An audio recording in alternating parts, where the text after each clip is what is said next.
মালগুলো এখানে আসি তো ভাষণ দেওয়া যায়। ফোন দিয়ে করলো আবার। হ্যাঁ ভাই বল। হ্যাঁ ভাই এই যে বাড়ির সামনে আসতেছি। আর বলিস না ভাই যে চাপ। হ্যাঁ তোর কি খবর বল। টাকা লাগে? কত টাকা লাগে ভাই তোর?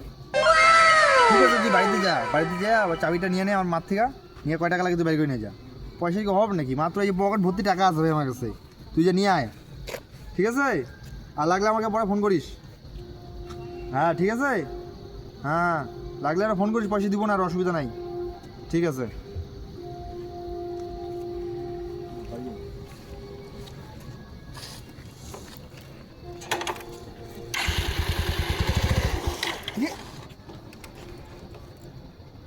বিল শেষ নাকি?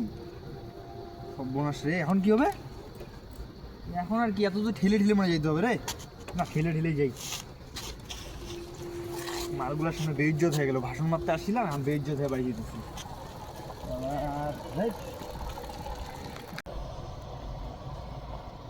বাইঞ্চোর তেল ভরার টাকা নাই, পয়সা লাখ টাকার ভাষণ দিয়ে গেল। হ্যাঁ কত টাকা লাগে নিয়ে যায়। শালা আবার বাইকে তেল নাই গা, আবার লাখ টাকার ভাষণ মারে করতে পারে না, বালে